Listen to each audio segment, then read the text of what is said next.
नमस्कार, मैं हूं आपके साथ अभितोष सिंह। हमारे खास कार्यक्रम कोरोना से जंग जीतेंगे हम में आप सभी का स्वागत है।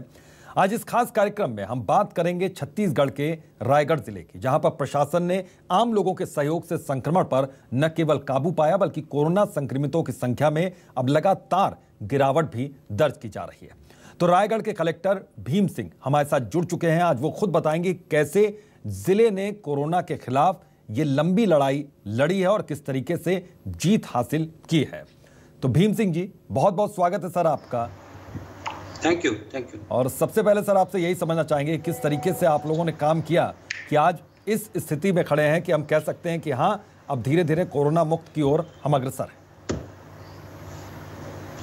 देखिए, ये जो सेकेंड वेव आई थी जी, ये अप्रैल में हमारे जिले में चालू हुई और रायपुर में मार्च एंड में चालू हो गई थी। तो जैसे ही रायपुर में लॉकडाउन वगैरह लगा, क्योंकि वहाँ पर केसेस बहुत ज़्यादा बढ़ने लगे जी, तो उसी टाइम पर हमने भी अपनी तैयारी चालू कर दी थी और 14 तारीख को लॉकडाउन भी हमने लगा दिया था। जैसे तो हमारे जो केसेस थे शुरू में फरवरी के आसपास 5 प्रतिदिन टाइप के आने लगे थे, मार्च में भी। लेकिन जैसे जैसे वहाँ रायपुर के हमारा तकरीबन 20-25 दिन का लैग होता है।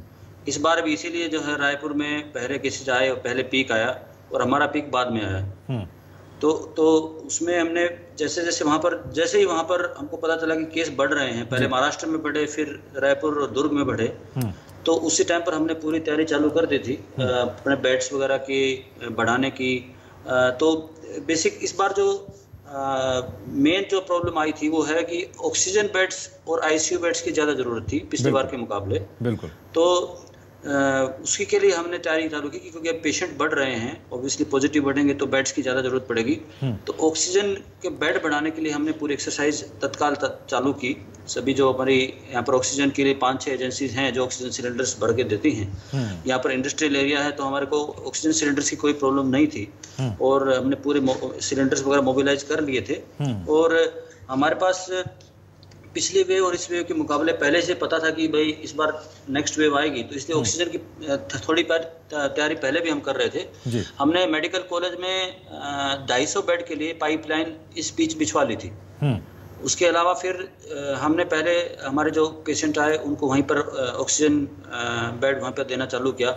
लेकिन जैसे जैसे हमारे केसेस बढ़ते गए, जैसे 1200 केस हमारे पीक 1200-1300 एक दिन आए थे, 1200 काफी दिन 5-6 दिन लगातार 1200 केसेस आए। That was our on peak. तो उस टाइम पर एडमिशन्स ज़्यादा होने लगे, रोज 70-80 कम से कम एडमिशन होने लगे, बाकी तो होम आइसोलेशन में रहते थे। तो उसको बढ़ाने के लिए हमने एक KIT हमारे पास एक इंस्टीट्यूट है बड़ा, जिसमें 500 सीटर पिछली बार भी रखे थे, लेकिन पिछली बार सारे नॉन ऑक्सीजन बेड थे। इस बार हमने उसमें 350 ऑक्सीजन बेड क्रिएट किए 15-20 दिन के अंदर। सारे सिलेंडर्स मोबिलाइज किए, हमने बेड वगैरह मोबिलाइज किए। तो हमने वहाँ पर 15-20 दिन के अंदर ही, क्योंकि हमारे पास टाइम था, हमने सिलेंडर्स तो हमारे यहाँ पर हैं ही, तो वो हमने मोबिलाइज करके 350 बेड वहाँ पर बना दिए। इसके साथ मेडिकल कॉलेज में हमने जो और कैपेसिटी थी 100 बेड की, और वहाँ पर हमने ऑक्सीजन पाइपलाइन बिछवा दी है फिलहाल। वो भी हमने एडिशनल, तो 350 बेड हमारे पास वहाँ पर हो गए। 350 बेड हमारे पास KIT में, सिर्फ 2 बिल्डिंग में हमारे पास 750 बेड हमने ऑक्सीजन के तैयार कर दिए। इसके अलावा फिर हमने माननीय मुख्यमंत्री जी ने बोला था कि इस बार जो है सभी ब्लॉक स्तर पे भी ऑक्सीजन बेड बढ़ाए जाएं।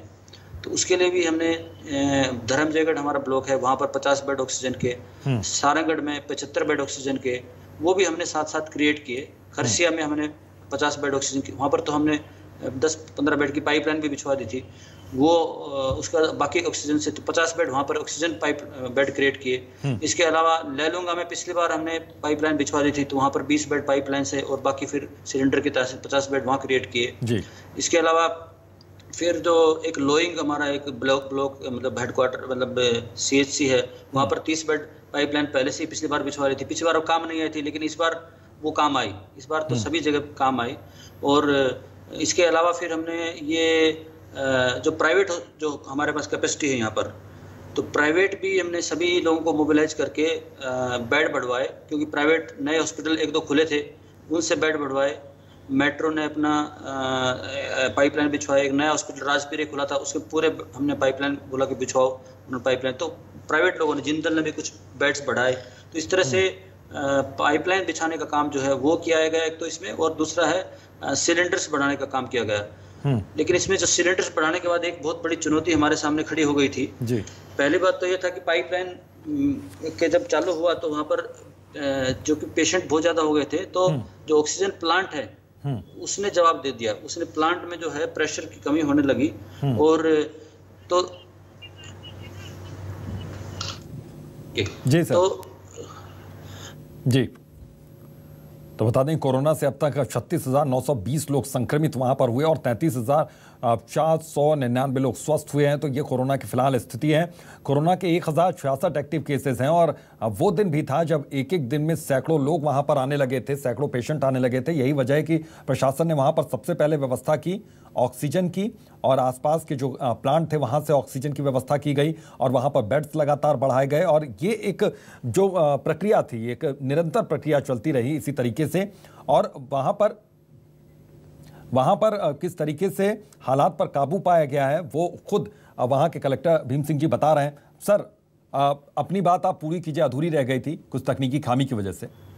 हाँ, कोई बात नहीं। तो ये बेसिकली क्या हुआ, जैसे जैसे पहले हमने बेड बढ़ाने की कोशिश की पाइपलाइन के माध्यम से, तो मेडिकल कॉलेज में जैसे ही 250 बेड बढ़ने लगे हम, हाँ। तो वहाँ पर जो प्लांट था उसमें जो प्रेशर था वो कम होने लगा। तो उसके कारण हमको अब जो ऑक्सीजन जो सिलेंडर की सहायता से बेड जो हमने KIT में लगाए थे उसको चालू करना पड़ा। और वहाँ पर जब चालू करने लगे तो हमारे पास सिलेंडर्स की तो बहुत कोई प्रॉब्लम नहीं थी। हमारे पास 3000 सिलेंडर थे, हम 1000 नए बेड क्रिएट कर सकते थे, जो हमने कर भी दिए थे। लेकिन फ्लोमीटर हमको नहीं मिले। जो फ्लोमीटर बेसिकली लगता है ह्यूमिडिफायर और फ्लोमीटर, जो सिलेंडर और पेशेंट के बीच में लगता है, वो कहीं पर भी हमको नहीं मिल रहे थे। तो फिर हमने छत्तीसगढ़ गवर्नमेंट से पूछा, यहाँ नहीं था, बाकी जगह पता किया, नहीं था, CGMSC के पास नहीं था। तो दिल्ली में इधर उधर पता किया, यूपी में पता किया, तो कहीं पर भी जो एसोसिएशन था इनका मेडिकल इक्विपमेंट मैन्युफैक्चरर्स का, वहाँ पर भी नहीं मिले। तो मैं अपने बैचमेट से संपर्क साध के अलग अलग जगह पे, बॉम्बे में, दिल्ली में, तो वहाँ पर जो 2-3 लोगों से बात किया तो उन्होंने भी पहले बोल दिया हाँ देंगे, 2-3 दिन बाद बोला नहीं देंगे। तो इसी तरह हम कोशिश कर रहे थे कि कहीं से मिल जाएं। तो फिलहाल तब तक हमने यहाँ लोकली जो हमारी इंडस्ट्री है इनसे बात करके तकरीबन रोज इन्होंने 25-30 यहीं पर बनाए। लोकली हमने मैन्युफैक्चर किया फ्लोमीटर। और उसके तब तक फिर हमारे जो है जो बॉम्बे, 1-2 जगह से, बॉम्बे और दिल्ली से हमको संपर्क साधा, और हमने कलकत्ता से, सब जगह से ऑर्डर मिले। तो उन्होंने समय लग गया थोड़ा सा, और फिर हमको आहिस्ता आहिस्ता 1 सप्ताह बाद वहाँ से भी फ्लोमीटर आने लगे। तो उसके बाद हमारे पास तकरीबन 1500 फ्लोमीटर हमने अलग अलग जगह से लिए। लेकिन वो 4-5 दिन बहुत ही चैलेंजिंग रहा, बिकॉज पहले किसी ने बोल दिया कि हम कल दे देंगे, 2 दिन में दे देंगे, 2 दिन बाद मना कर दिया, किसी और बोला तो उसने भी मना कर दिया। इस तरह 3-4 दिन से लगातार ये स्थिति रही कि सब लोग पहले हाँ बोलते और फिर मना कर रहे थे, और पूरे इंडिया में इसकी प्रॉब्लम थी। बिल्कुल, ये शायद इसलिए भी हुआ क्योंकि सब लोग जो घर पे भी सिलेंडर ले जाने लगे थे, तो फ्लोमीटर भी उन्होंने यूज कर लिए। और फिर सरकार ने ऑक्सीजन के लिए सिर्फ टोटली मेडिकल के लिए सप्लाई चालू कर दिया, और इंडस्ट्रियल यूज पे बंद कर दिया था। जबकि ये फ्लोमीटर वगैरह जो भी बनते हैं, जहाँ भी बनते हैं, वहाँ पर भी ऑक्सीजन की जरूरत पड़ती है। तो इंडस्ट्रियल यूज हो नहीं रहा था, तो वो बंद हो गया, जबकि वो इतना इंपॉर्टेंट था। और ये कमी, बिलासपुर से मेरे को फोन आने लगे, बाकी जगह हमको फ्लोमीटर चाहिए। तो मैंने बोला हम तो खुद ही हम संपर्क कर रहे हैं, अभी मिले नहीं है। तो कुल मिला के उस टाइम पर फ्लोमीटर्स कहीं पर भी नहीं थे। तो फ्लोमीटर हमको फॉर्चुनेटली 1 सप्ताह बाद मिले, और अब फिर हमने सभी जगह पे, जैसे जो भी हमारा प्लान था CHC में जो बेड लगाने का था, तो सिलेंडर हमारे पहले से रखे हुए थे, लेकिन फ्लोमीटर जैसे है तो वहाँ पर भी हमने चालू कर पाए। तो सभी CHC हमने इसीलिए चालू किया ताकि फ्लोमीटर आ चुके थे। और बाकी जो CHC में भी जो KIT जहाँ पर 350 बेड थे, वो भी हम तभी चालू कर पाए जहाँ फ्लोमीटर बढ़ पाए। लेकिन 1 सप्ताह हमने काम चलाया। लोकल इंडस्ट्रियलिस्ट थे यहाँ पर, लोकल जो फैक्ट्रीज हैं यहाँ पर, बहुत सारे स्टील प्लांट हैं और बाकी हैं, उन्होंने भी हेल्प की इस मामले में। और ये एक अच्छी बात रही कि उनके कोऑपरेशन से हम लगातार जो है, अभी कभी ऐसी स्थिति हमारे यहाँ पर नहीं आई कि आपको ऑक्सीजन बेड ना मिले, ऐसी स्थिति कभी नहीं है। और दूसरा फिर ICU के लिए जो है हमने बाईपैप मशीन 50 बाहर से मंगवाई, और बाईपैप मशीन हमने सभी, ना केवल मेडिकल कॉलेज में 30 बाईपैप मशीन दी, हमने वहाँ पर 10 सिलेंडर जो नए वेंटिलेटर मंगवाए, और उसके अलावा ब्लॉक लेवल पे भी हमने बाईपैप मशीन सभी CHC में जहाँ पर ऑक्सीजन बेड थे, ताकि ज़रूरत है तो कम से कम वहाँ पर वो BiPAP is like an ventilator only, किसी को ज़रूरत है तो वहाँ पर उसको यूज़ किया जा सके, तो सभी जगह वो भी पहुँचाएगी। तो इस तरह से बहुत कम समय में हमने, बिकॉज हमको थोड़ा बहुत अर्ली वार्निंग रायपुर और दुर्ग से मिला था, बिल्कुल उसका फ़ायदा उठाते हुए हमने इसको जो है ठीक किया। उसके साथ ही जो पाइपलाइन का जो प्रेशर कम हुआ था उसके लिए भी दिल्ली से स्पेशली एयरलिफ्ट करवा के मैनिफोल्ड वगैरह उसका भी कैपेसिटी बढ़ाया गया, और वो भी उसी बीच में जो हुआ, और आज उसकी भी कैपेसिटी बढ़ गई है। बिल्कुल। और तो साथ में जो है प्राइवेट सेक्टर में भी कुछ एक्सपेंशन हुआ, तो कुल मिला के हमारे पास आज तकरीबन 2000 के बेड हैं, और उसमें ऑक्सीजन के बेड ही तकरीबन 1200 साढ़े 1200 ऑक्सीजन बेड ही हैं। बिल्कुल सर, एक मुश्किल हालात से निकल कर आप बाहर आए, और जो दर्शक वहाँ कर सुन रहे होंगे वो भी इस सोच में पड़ गए होंगे किस तरीके से आप लोगों ने स्थिति को काबू में किया। सर, अब वहाँ पर क्या स्थिति है और किस तरीके की आगे तैयारी है, क्योंकि तीसरी लहर की भी आशंका जाहिर की जा रही है, तो ऐसे में किस तरीके से प्रशासन खुद को तैयार कर रहा है? देखिए, अभी तो हमारे पास जो एक्टिव पेशेंट हैं वो 1000 ही बचे हैं जी, और पॉजिटिविटी रेट 2% से नीचे आ गई है कल। तो अभी मुझे लगता है अगले 10-15 दिन में बिल्कुल ऑलमोस्ट बहुत ही कम हो जाएंगे पेशेंट्स। बट अभी जो थर्ड वेव की हमने तैयारी चालू कर दी है, तो थर्ड वेव के लिए पहली बात तो है कि भाई थर्ड वेव से बचना है तो सबसे पहले हमको वैक्सीनेशन कराना चाहिए।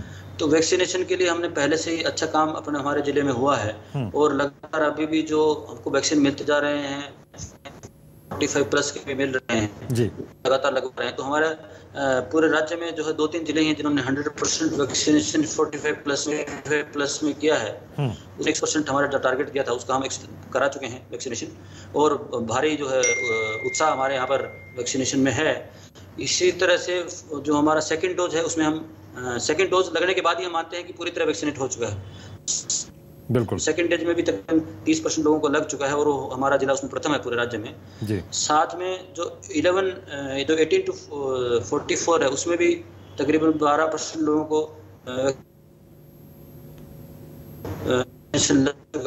हमने फोकस किया है कि वैक्सीनेशन ज़्यादा से ज़्यादा कराएंगे तो पेशेंट हमारे कम आएंगे, पॉजिटिव कम आएंगे। दूसरा जो है जो इसमें बात आ रही है कि पीडियाट्रिक से केसेस ज़्यादा बढ़ेंगे, इसमें बच्चों के केसेस बढ़ेंगे, क्योंकि 18+ वाले हैं और जो 45+ वाले हैं ज़्यादातर लोग वैक्सीनेट हो चुके होंगे, तो उनमें से ऑब्वियसली कम आएंगे और बच्चे ज़्यादा अफेक्ट होंगे। तो उसके लिए भी हम तैयारी चालू किया है, और एक MCH हमारे यहाँ पर maternal and child health centre है जो कि 100 बेड का है, जिस बार कोविड में यूज़ हुआ है। उसमें 30 ऑक्सीजन बेड थे, उसको पूरा पाइपलाइन वहाँ हम बिछा रहे हैं फिलहाल, और 100 बेड का ऑक्सीजन पाइपलाइन वहाँ बिछा के वहाँ पर कुछ ICU बेड थे 15, उसको ICU बेड बढ़ा के हम 50 कर देंगे, और उसके लिए हम बाईपैप मशीन वगैरह और मंगवा रहे हैं। साथ में बाकी जो 70 बेड नॉन ऑक्सीजनेटेड थे वहाँ पर पाइपलाइन बिछा के, तो इसको एक स्पेशली बच्चों के लिए सेंटर बना रहे हैं थर्ड वेव के हिसाब से। इसके अलावा बच्चों के लिए आइसोलेशन सेंटर अलग से, क्योंकि सब शुरू में जब आते हैं बच्चे या पेशेंट जब आएंगे तो उनको पहले पता नहीं होता कि टेस्ट करवाए होते हैं लेकिन रिपोर्ट नहीं आती, तो तब तक उनको आइसोलेशन वार्ड में रखा जाता है। तो आइसोलेशन वार्ड में भी इस बार क्योंकि इतने ज़्यादा पेशेंट आ रहे थे तो काफ़ी भीड़ हो गई थी, तो एक हमको अल्टरनेट आइसोलेशन सेंटर क्रिएट करना पड़ा। अब बच्चों के लिए हम पहले से प्लान करके यहाँ पर एक ट्रस्ट का एक जमीन वो है भवन है, उसको हमने एक्वायर करके उसको 50 बेड का आइसोलेशन सेंटर बच्चों के लिए बना रहे हैं, ताकि जो है जितने बच्चों कोई कमी बेड की ना रहे, और वहाँ पर है बच्चों को टेस्ट करवा के जो पॉजिटिव होंगे उनको वहाँ पर शिफ्ट किया जाएगा और जो नेगेटिव होंगे उनको डिस्चार्ज किया जाएगा।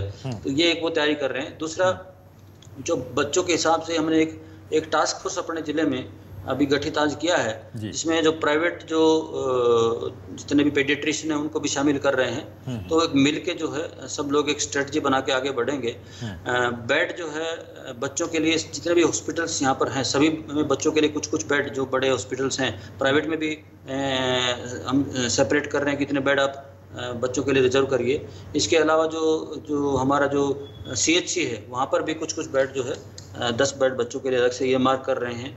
यहाँ बच्चों के हिसाब से ऑक्सीजन मास्क है या मास्क हैं वो भी हम प्रिक्योर करने की कोशिश कर रहे हैं, और वेंटिलेटर जहाँ पर जो पीडियाट्रिक वार्ड होता है वो वेंटिलेटर हम लेने की कोशिश कर रहे हैं। साथ ही थर्ड वेव में नॉर्मल पेशेंट भी क्योंकि बढ़ेंगे तो हमारा जो पीक आया था जैसे 1200, हम ये मान के चल रहे हैं उससे भी ज़्यादा हमारा बढ़ सकते हैं, हो सकता है हमारा 1800 चला जाए। उस हिसाब से हम तैयारी कर रहे हैं। तो हम पाइपलाइन जो है अभी सभी CHC में पाइपलाइन बिछवा रहे हैं अभी हम, और उसमें 50-50 बेड की पाइपलाइन बिछवा देंगे। और सब फिर CHC में जो है, फिर PHC के जो है हमारे 53 PHC वहाँ पर 10 बेड के करीब रहते हैं जनरली, 5 से 10 बेड।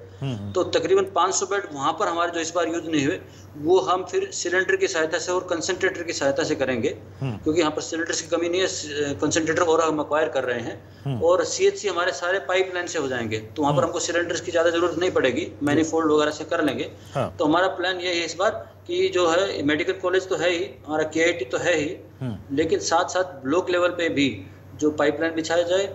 और वहाँ पर जो PHC हैं जो इस बार अनयूटिलाइज्ड है, PHC में भी हम फिर सिलेंडर की सहायता से और कंसंट्रेटर की सहायता से ऑक्सीजन बेड को बढ़ाएं। साथ ही जो ट्रेनिंग जो है वो बहुत ही इंपॉर्टेंट है। अभी हम ट्रेनिंग सबकी करवा रहे हैं, ये सही टाइम है ट्रेनिंग करने का, बिकॉज अभी वर्कलोड तो कम हो गया है कोविड का। तो अभी ट्रेनिंग सबकी करवा रहे हैं कि वेंटिलेटर हमारे कई लोगों को चलाना नहीं आता है, डॉक्टर्स को, और इस तरह से बाईपास मशीन चलाना। तो ये सब चीज़ें जो है ट्रेनिंग, जो डॉक्टर्स की या नर्सिस के जो इक्विपमेंट पढ़ना, वो सब चीज़ें, क्योंकि बहुत सारे लोगों को रिक्रूट नया किया गया है जो पहले शायद कोविड में काम नहीं किए हैं, वो जो इक्विपमेंट से वो नहीं है, वाकिफ नहीं है, तो उनको भी हम ट्रेनिंग दे रहे हैं ताकि अगली वेव जब आए तो एकदम से कोई एक अचानक से हमको मैन पावर की कमी ना पड़े। मैन पावर एक बहुत क्रिटिकल कंपोनेंट है, और इस बार डॉक्टर्स की शुरू में काफ़ी हमारी शॉर्टेज थी, बाद में जो साजिश स्तर से उनकी पोस्टिंग हुई और फिर अभी जो है स्थिति ठीक हुई थी। तो डॉक्टर्स का प्रॉब्लम शुरू में रहा था, बट बेड का प्रॉब्लम कभी नहीं रहा है। तो अगली बार ये कोशिश है कि जो अभी तो क्योंकि डॉक्टर्स भी आ चुके हैं और वो यहाँ पर रहेंगे अगली वेव तक, ऐसे आशा है। तो इसके अलावा जो कुछ बॉन्डेड डॉक्टर हैं जो बॉन्ड पे हैं, तो उनको और लगाया जाएगा। और मुझे पूरी आशा है कि अगली बार जब आएगी तो उसके लिए हम जो है पूरी तरह से प्रिपेयर रहेंगे। इसके साथ ही हम जो कुछ ऐसे जो ड्रग्स हैं जो ज़्यादा ज़रूरत पड़ती है, उनका एक रिजर्व स्टॉक भी हम जो है रख रहे हैं, ताकि एकदम से जो ख़त्म हो जाती हैं उस टाइम पर, तो एक जो कोविड में यूज़ होने वाली दवाइयाँ हैं उसका भी जो जनरली एक रिजर्व स्टॉक हम एक्वायर करने की कोशिश कर रहे हैं। बिल्कुल सर, एक बड़ी चुनौती, एक बड़ा चैलेंज है ब्लैक फंगस का, और उसके भी पेशेंट हर जगह मिलना शुरू हो चुके हैं। तो ब्लैक फंगस को लेकर डॉक्टर्स किस तरीके से तैयार है, प्रशासन किस तरीके से तैयार है, क्योंकि इनके जो पेशेंट्स हैं, ये जो मरीज हैं, इनकी अनदेखी की नहीं जा सकती और ये भी बहुत गंभीर समस्या इस समय है। देखिए, ब्लैक फंगस जो है वो अभी राज्य में सिर्फ 2 जगह ट्रीट हो रहा है। तो जो भी पेशेंट आ रहे हैं हम उनको वहीं भेज रहे हैं, क्योंकि सिर्फ दवाई भी उपलब्ध नहीं है और डॉक्टर्स को, क्योंकि दवाई ही उपलब्ध नहीं है यहाँ पर, तो फिर डॉक्टर्स कुछ कर भी नहीं सकते हैं। तो जो भी पेशेंट आ रहे हैं, फिलहाल हमारे एम्स में जितनी रिक्वायरमेंट है उतनी भी दवाई नहीं आ पा रही है। तो अभी जितने भी पेशेंट ब्लैक फंगस वाले हैं तो हम उसको रेफर करके या तो बिलासपुर भेजते हैं, सिम्स में हो रहा है, या रायपुर एम्स में हो रहा है। तो फंगस के लिए अभी क्योंकि दवाई ही नहीं है यहाँ पर, ट्रेनिंग तो खैर सबकी हो गई है कि क्या क्या मतलब वो सिम्टम्स हैं, क्या दवाइयाँ देनी है, वो सब डॉक्टर्स का सेमिनार के माध्यम से वो सब हो गया है, ब्रीफिंग हो चुका है। लेकिन क्योंकि दवाइयाँ ही नहीं आ रही हैं और एम्स में ही पूर्ति नहीं हो रही है, तो पेशेंट्स को इसलिए यहाँ पर नहीं रखा जा रहा है, और जो भी दवाई आती है वो उधर एम्स में ही खप जाती हैं या सिम्स में। तो इस फिलहाल जो ब्लैक फंगस के बारे में जो सारे के सारे पेशेंट्स हैं हम उधर ही रेफर कर रहे हैं। बिल्कुल सर, एक चीज़ और आपसे समझना चाहेंगे कि जो पहली वेव थी और अब दूसरी वेव जो थी, इसमें सबसे बड़ा अंतर क्या था, ज़्यादा चैलेंजिंग क्या रहा दूसरी वेव में आपके लिए? देखिए, पहले जो वेव था उसमें जो सिम्टोमेटिक लोग बहुत कम होते थे, 90% लोग एसिम्टोमेटिक थे। इस बार सिम्टोमेटिक लोग जो है तकरीबन 50% लोग सिम्टोमेटिक थे, मतलब जिसको बुखार या बाकी जो सिम्टम आए। और दूसरा था सीरियस, ना सिम्टोमेटिक थे और साथ साथ सीरियस पेशेंट भी बढ़ गए थे। जिनको ऑक्सीजन की ज़रूरत थी वो उनकी संख्या बढ़ी, जिनको आईसीयू की ज़रूरत थी उनको, पिछली बार तो आईसीयू तो हमारे यहाँ पर यूज ही नहीं हुए, वेंटिलेटर ऑलमोस्ट बहुत ही कम यूज हुए। इस बार वेंटिलेटर भी ज़्यादा यूज हुए, आईसीयू बेड की तो बहुत ज़्यादा जरूरत पड़ी।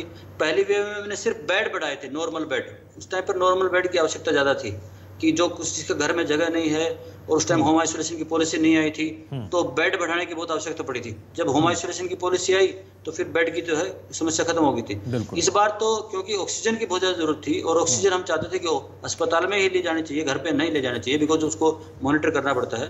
तो इस बार ऑक्सीजन बेड बढ़ाने की जो चैलेंज था वो एक बड़ा चैलेंज था, और जो पिछले वेव में नहीं था। दूसरा, इस बार जो है डेथ भी ज़्यादा हुई है, डेथ का जो रेट है थोड़ा बड़ा है, बिकॉज इस बार जो क्योंकि सीरियस पेशेंट्स ही बढ़ गए थे, और बहुत ज़्यादा गंभीर इस बार युवा लोग भी जो है उनकी भी मृत्यु हुई है इस बार। कॉम्प्लिकेशन ज़्यादा थे, ट्रांसमिशन रेट बहुत हाई थी पिछली बार के मुकाबले।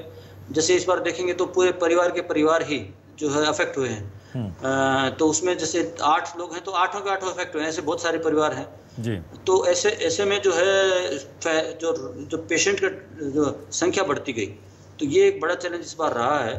हालांकि इस बार भी जो है ज़्यादातर लोगों को होम आइसोलेशन में ही रखा गया, लेकिन होम आइसोलेशन में भी तबीयत लोग कई बार जो है लगातार ऑक्सीजन लेवल मॉनिटर नहीं करते हैं और ऑक्सीमीटर से लगातार मेजरमेंट नहीं करते हैं, तो फिर सीरियस हो जाते हैं और पता नहीं चलता है। तो ये बहुत जरूरी था कि इस बार होम आइसोलेशन में जो लोग थे उसको प्रॉपरली मॉनिटर करना बहुत आवश्यक था, क्योंकि ऑक्सीजन की कभी भी एकदम से जो है ऑक्सीजन लेवल गिर रहा था। ये बात बड़ी सामने जो आई है कि इस बार ऑक्सीजन लेवल है विद इन जो है 1 डे पूरा गिर जा रहा था, तो सीरियस हो जाए लोग। तो ये एक बड़ा चैलेंज था। और युवा लोग काफी अफेक्ट हुए। पिछली बार युवा लोग बिल्कुल अफेक्ट नहीं हुए थे, बहुत ही कम लोग थे। जो डेथ भी हुई थी इस बार, तो ऐसा जब डेथ रिव्यू हर थर्सडे हम करते हैं तो उसमें तकरीबन 30 से 40% हर बार 40 साल से नीचे के लोग की मृत्यु हुई है। तो ये दिखाता है कि जो ये वाला जो वेव था उसने युवाओं को पूरी तरह से अफेक्ट किया है, इवन बच्चों को अफेक्ट किया है। और जो पेशेंट जो पॉजिटिव हुए वो भी जो बूढ़े लोग थे वो सिर्फ 15% ही अफेक्ट हुए इस बार। पिछली बार 50% से ज्यादा लोग जो 50 से अबाव के होते थे, इस बार वो 15% में रह गया। इससे ये साफ दिखता है कि इस वेव में जो है वैक्सीनेशन का जो है असर भी साफ देखने को मिला है। और जिन्होंने डबल वैक्सीनेशन लगवा लिया या इवन सिंगल वैक्सीन लगवाया है उनको काफी हद से हमारे जो वृद्ध लोग हैं उनका बचाव उससे हुआ है, नहीं तो ये कहीं ज्यादा होता। तो ये साफ दिखलाता है कि हमारे सभी लोगों को आगे वैक्सीनेशन जो अभी भी नहीं करवा रहे हैं आगे वैक्सीनेशन करवाना चाहिए। बिल्कुल सर, ज़्यादा चैलेंजिंग अगर शहरी क्षेत्र की बात करें और ग्रामीण क्षेत्र की अगर तुलना करें तो ज़्यादा चैलेंजिंग क्या रहा, और आइसोलेशन की व्यवस्था किस तरीके से ग्रामीण क्षेत्रों में की गई, क्योंकि क्या प्रॉपर काउंसलिंग की ज़रूरत वहाँ पर पड़ रही थी। आपने कहा कि जिस तरीके से लोग बात को नहीं मान रहे थे और उनके जो पल्स रेट था उसकी चेकिंग बार बार करना था और भी तरह की सिम्टम्स थे, तो उसके बारे में क्या किसी तरीके की काउंसलिंग की गई, कोई कॉल सेंटर वगैरह बनाया गया था? ग्रामीण क्षेत्रों में किस तरह की व्यवस्था की गई? देखिए, होम आइसोलेशन के लिए शहर के लिए गांव के लिए अलग अलग टीम बनी हुई थी। ब्लॉक वाइज डॉक्टर्स जो है उनकी ड्यूटी लगाई गई थी। सभी एक पेशेंट को जैसे 30-40 एक डॉक्टर को 30-40 पेशेंट दिए गए थे, वो हर रोज उनसे बात करते थे। तो ये तो ग्रामीण के लिए भी था और शहरी के लिए सेम ही व्यवस्था थी। लेकिन ग्रामीण में चैलेंज ये है कि शहर में जाके आप लोग थोड़ा जाके तत्काल चेक भी कर सकते हो। अपने यहाँ पर स्पेशल टीम लगा दी थी जो रैंडमली जाके हम चेक करते थे कि होम आइसोलेशन वाला बाहर तो नहीं घूम रहा है। कई बार वो बाहर घूमते हुए मिलते थे, 1-2 ऐसे केस भी मिले। तो डॉक्टर्स तो लगातार उनको फ़ोन करते थे, दिन में एक बार कम से कम फ़ोन करते थे कि भाई आपका ऑक्सीमीटर लेवल आप मेजर कर रहे हो कि नहीं, लगातार 4 बार रीडिंग कर रहे हो कि नहीं, टेम्परेचर है वो नाप रहे हो कि। तो लगातार जो है उनसे वार्तालाप करते थे। एक कॉल सेंटर भी यहाँ पर बना था, वहाँ से टीचर्स बैठाए हुए थे जो अलग से उनसे बात करते थे ताकि कहीं छूट ना जाए कोई बाई चांस डॉक्टर से। तो ये लगातार जो संपर्क बनाए रखे, उनको ये बार बार बताया जाता है कि जैसे ही आप कहीं पर भी आपको ऑक्सीजन लेवल जो है 94 से कम आता है SpO2 तो तत्काल बताना है। तो उसको हम शिफ्ट भी करते थे। तो होम आइसोलेशन में ज़्यादा डेथ इसलिए नहीं हुई क्योंकि बहुत सारे लोगों को शिफ्ट किया गया हॉस्पिटल समय पे, डेथ बहुत कम हुई हैं। कुछ डेथ हुई हैं होम आइसोलेशन से, वो इसलिए हुई हैं क्योंकि वो कुछ रेजिस्टेंस था उनमें कि बूढ़ा है, जैसे 70 साल का बूढ़ा है तो बोलते थे हम इसको नहीं ले जाएंगे। या कुछ लोग थे जो बेडेड थे पहले से ही, निशक्त थे, तो कुछ लोग ऐसे थे जिनको बोले थे कि अब किसको कहाँ लेके जाएंगे। तो कुछ ऐसे कुछ थे 5-7 केसेस जिनकी ही मात्र डेथ हुई। अदरवाइज जो है समय पे उनको जैसे जैसे ऑक्सीजन लेवल के हिसाब से उनको लगता था कि SpO2 कम हो गया है, उनको शिफ्ट करने की कोशिश करते रहे। अब अर्बन क्षेत्र में इसको शिफ्ट करना आसान है जल्दी, बिकॉज आप जल्दी पहुंच सकते हैं। लेकिन ग्रामीण क्षेत्र में एक तो मॉनिटर करना मुश्किल है। होम आइसोलेशन में लोग बाहर निकलते हैं, कई बार बाहर घूमने के लिए निकलते हैं, टॉयलेट के निकलते हैं, तालाब जाने के लिए निकलते हैं, तो क्योंकि सब घर में बाथरूम भी नहीं होता, तो उनको वहाँ पर होम आइसोलेशन का ठीक से पालन कर रहे हैं कि नहीं कर रहे हैं, वो एक चैलेंजिंग काम था। और उसके लिए जो ग्रामीणों से हमने लगातार जो है संपर्क साध के सरपंचों के हमने VC 2 बार बीच में ली और सभी गाँव में ऑक्सीमीटर बांटे, क्योंकि गाँव में कई बार ऑक्सीमीटर नहीं रहता। पंचायतों के थ्रू भी कुछ ऑक्सीमीटर लिए गए। सभी मितानिनों को तकरीबन हमने 4,500 ऑक्सीमीटर गाँव में बांटे ताकि लोग जो है उसका यूज कर सकें, मॉनिटर कर सकें मितानिनों के थ्रू। और एम्बुलेंस भी हमने ज़्यादा लिए इस बार ताकि ग्रामीण एरिया में हैं उनको शिफ्ट करना है हमको एकदम से, तो हमको एम्बुलेंस ज़्यादा लगेंगी इस बार बिकॉज सीरियस केस है। तो हमने इस बार जो है पहले ही 14 डीएमएफ से 14 एम्बुलेंस नए लिए थे अपने जिले के लिए, मतलब 108 और उनको अलग बिल्कुल। तो ये 14 एम्बुलेंस जो हर ब्लॉक में हमने डिप्लॉय किए, 2-2 एम्बुलेंस बड़े ब्लॉक में और छोटे में एक-एक करके। तो उससे इसके अलावा हमने जो प्राइवेट सेक्टर है यहाँ पर जिंदल है, बाकी हैं या एसकेएस जिस कंपनी है, इसके अलावा एनटीपीसी है, इनसे भी हमने जो एम्बुलेंस एक्वायर की 5-6 जो पिछली बार भी की थी वो तो इस बार नहीं की। तो इसलिए हमने एक पूरा एम्बुलेंस की कोई कमी नहीं हो, क्योंकि पेशेंट्स को वर्कलोड ज़्यादा था, तो ग्रामीण एरिया में भी जाने के लिए कोई प्रॉब्लम ना हो, तो इसलिए इस बार कोई प्रॉब्लम एम्बुलेंस की नहीं आई। और इसके अलावा शव उठाने के लिए भी वाहन हमने बढ़ाए जहाँ पर जरूरत पड़ी। तो कुल मिला के जो है, जो अर्बन एरिया और रूरल एरिया में मेन फर्क ये था कि होम आइसोलेशन को मॉनिटर करना जो है वो रूरल एरिया में थोड़ा मुश्किल था। इस बार लोगों ने शादी वादियाँ भी जो शुरू बीच में हुई हैं, उसके कारण भी जो पॉजिटिविटी रेट बढ़ा। और उसके बाद माननीय मुख्यमंत्री जी ने स्पेशली बोला कि जो है इसको कंट्रोल करने के लिए निर्देश जारी करिए, 10 का संख्या 10 तक करिए। तो फिर 10 का सभी जिलों में 10 तक संख्या निर्धारित हुई। 10 से ज़्यादा नहीं जाएंगे तो भी। और फिर ज़्यादातर हमने समाज के लोगों से भी बात की, समाज के लोगों से अपील किया कि शादी इस टाइम पर ना करें, और समाज वाले लोगों ने बात माने भी। ज़्यादातर लोगों ने शायद कैंसिल की। सरपंचों से बात किया कि मान लो होती भी है शादी तो 10 से ऊपर नहीं होना चाहिए। फिर टीचर्स को और हमारे पटवारी या रेवेन्यू सब लोगों को लगाया कि ठीक से जो शादी वगैरह में है जो संख्या है उसका पालन सभी लोग करें। तालाब जो बाहर बहुत सारे लोग नहाने जाते हैं गाँव में, वहाँ पर भी जो मान लो पॉजिटिव लोग हैं उनके घर से कोई ना जाए, इसके लिए भी जो है गाँव में जागरूकता बढ़ाई गई। बिल्कुल, और प्रशासन अपील करे और लोग सहयोग दें तभी जाकर बात बनती है, और ये हुआ भी है इस केस में। सर, अपना कीमती वक्त देने के लिए बहुत बहुत शुक्रिया, और उम्मीद करते हैं कि जनता अभी भी कोविड प्रोटोकॉल का पालन करेगी और आगे भी, क्योंकि ये लड़ाई जारी और तीसरी वेव की जैसी आशंका है। यही वजह है कि वैक्सीनेशन लगवाइए, वैक्सीनेट होइए और अभी भी जो कोरोना प्रोटोकॉल है उनका पालन करते रहिए। बहरहाल आज के लिए इतना ही, दीजिए इजाजत, नमस्कार।